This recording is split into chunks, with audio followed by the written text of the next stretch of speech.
assalaamu calaykum. adduunkan dagaal kama dhammaanayo inta aadami ku nool yahay. si qolada ay ishayaan ay ugaga adkaadaan dagaaladana hadba waxaa la horumariyaa hubka lagu dagaalamayo noociisa. horumarinta hubkana waxaa barbar socda horumarinta qaababka iyo hanaanka loo dagaalamayo. mar waa dagaal fagaare la isku arkayo oo ciidamadu isgelayaan, mar waa dagaal tiknoolajiyadeed oo fayras, antifayras iyo haakin ama jabsi lagu dagaalamayo, mar waa dagaal nafsadeed oo ereybixinno iyo terminolojiyo lagu dagaalamayo sida argagixiso iyo caalamka saddexaad oo kale,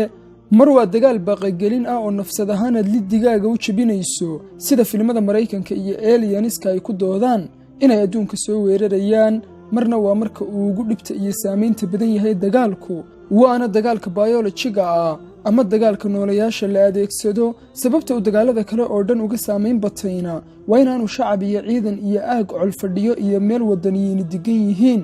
yar iyo weyn, qof jaahila oo aan loo baahnayn iyo aqoon-yahan haddii gacanta lagu dhigo laga faa'iidaysan karo, iyo si ay ahaataba aan isagu cidna kala reebayn ee sarfayn ka saaraya wixii uu soo gaadhaba. maanta waxaa lagu diyaariyaa fayrasyada iyo cudurrada marba adduunka ku soo badanaya laababka iyo shaybaadhada. markaas la diyaarinayo ayaa antigoodii ama dawadoodiina la diyaariyaa, waana la kaydiyaa oo hadba halkii la doonayo in la beegsado ayaa lagu ganaa. laga yaabaa inaad isweydiiso, ilaan mikrobiska yaryar ee cudurrada sababa ee ilimiqabataygahi waa nooleyaale, sidee ayaa nooleyaasha loo samayn karaa? balse samayn shishaba la aadi maayo ee qof kasta oo biolojiga wax ka yaqaana wuu dhaadi karaa. haddii noolaha hidasidayaashiisa ama kromosoomyadiisa wax laga bedelo, in saamaynta iyo samayskiisa iyo jiritaankiisuba ay isbedelayaan. laababka iyo shaybaadhada inta lagu sameeyaana waa intan uun. fayraska korona ee dhowaan faafayna waxaa laga helay 4 hidaside oo ka mid a hidasidayaashii lagu yaqaanay aidiska. yacni si aynu fahankeeda u soo dhoweyno, asalka noolahaasi waa fayras, waana sida daqiiqda oo kale. sida daqiiqda mar looga sameeyo canjeelo, mar sabaayad, mar keega ama doolshaha, marna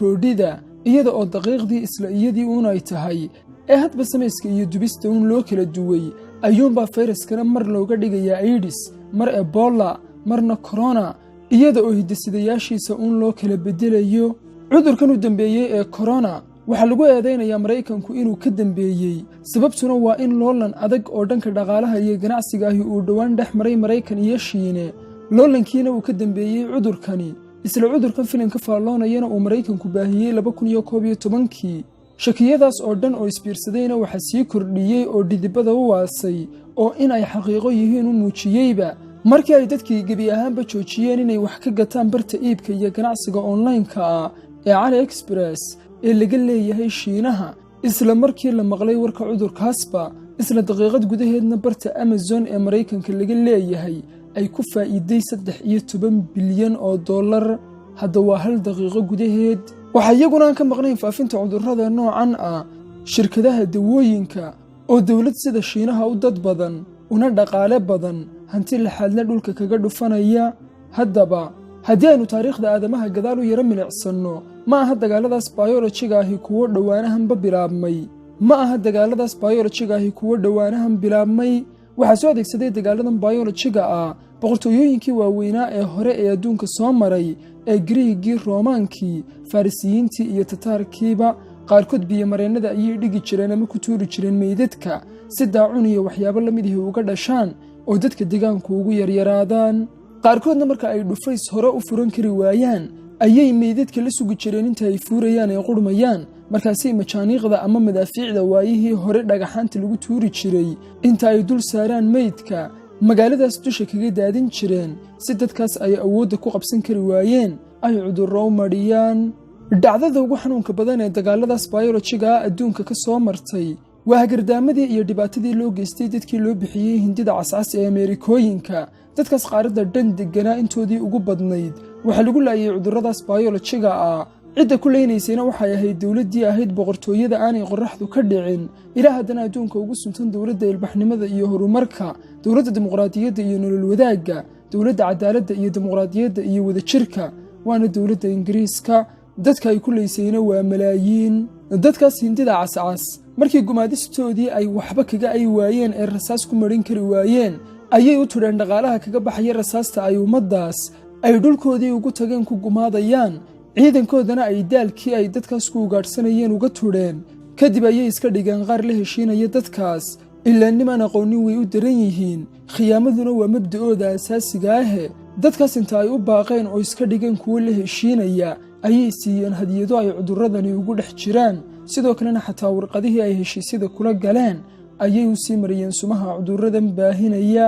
oday dhaqameedkii markii ay qabiiladoodii ku noqdeen ee hadiyaddii kala fureen qabiilkiiba cudurkaa safmarkaa ayaa haleelay oo mariyey dadkii dhammaa ee qaaradda baaxaddaas la degganaana sidaas ayaa lagu mariyey arrimahan iyo kuwa iyaga la midkaa ee falaldembiyeedyada ah ee ay geysteenna waa kuwa iyaga oo ka baqaya inay timaado cid kala xisaabtanta ay ku mintidaan inay noqdaan qaramadii midoobay shanta joogtada ah ee aan iyaga lala murmi karin ee iyagu mar walba go'aanka u dambeeya ridaya waxaas oo dhammina waa si ay falaldembiyeedyadaas ay hore u soo geysteen u qariyaan kuwa ay hadda geysanayaanna aan loo dareemin oo ay u daahaan waxaa sidoo kale la adeegsaday dagaaladan bayolojiga ah iyo hubkan cudurrada ahba waayihii dagaaladii waaweynaa ee adduunka ee labada ahaa jarmalka ayaana lagu canaantaa inuu ahaa dalka keliya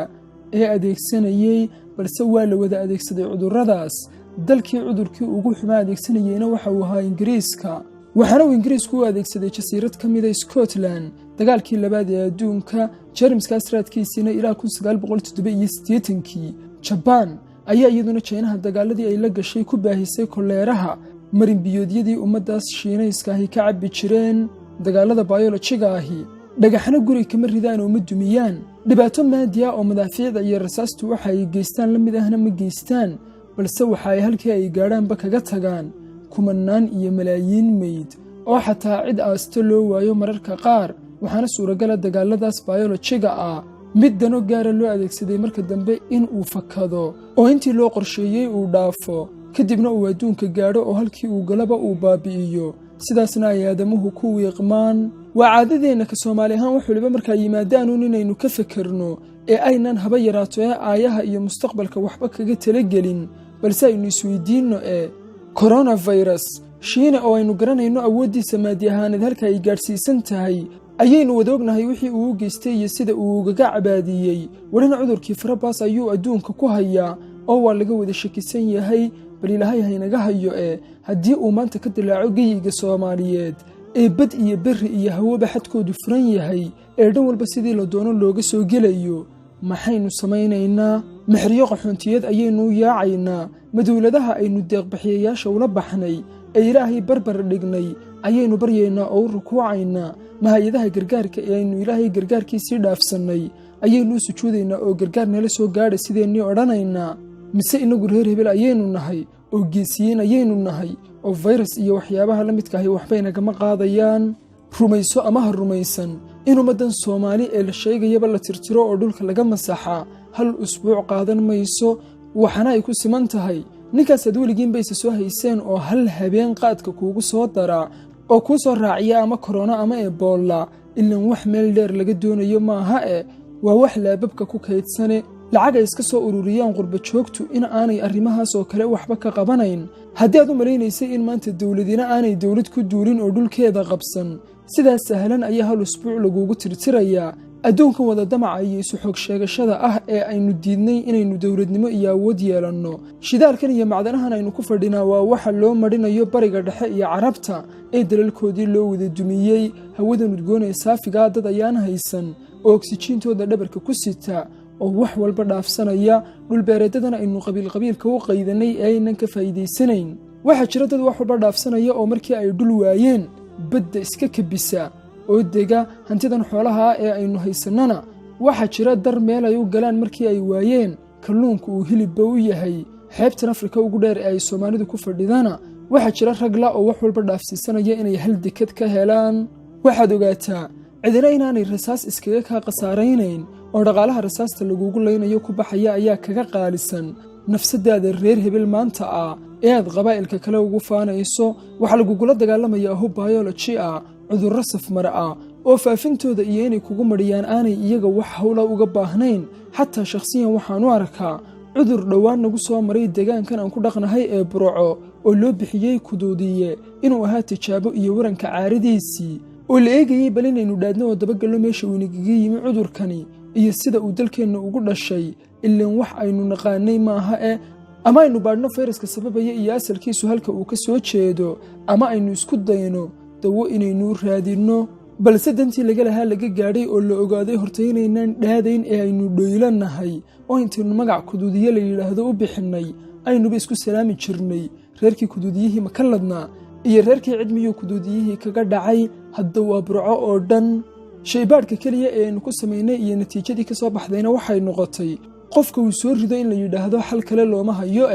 3 casho marka uu jiifo ee sakaraado maalin afraadda wuu ka degayaa oo wuu iskaga tegayaa xanuunkuye iska daaya oo qof walba qolkiisa lagu ilaawo maalmihii hore qofka irbad xumad jabina ayaa lagu mudi jiray tiina maalmihii dambe ayaa la yidhaha laga daayo oo qofka hala iska dhigo natiijadii iyo xugururintii laga lahaana laga gaadh dadkeenna kuduudiyahaas yar waxba ka afgaran waayey isweydiin waayey meesha uu inagaga yimi xataa ka shakiyi waayey coronavirus iyo ebola ayay iska ogaanayaan oo iska dhaadayaan oo haddiiba ay ku yimaadaan xal u helayaan ilaahay ummad waxba kama bedelo ilaa ay iyagu wax iska beddelaan wassalaamu calaykum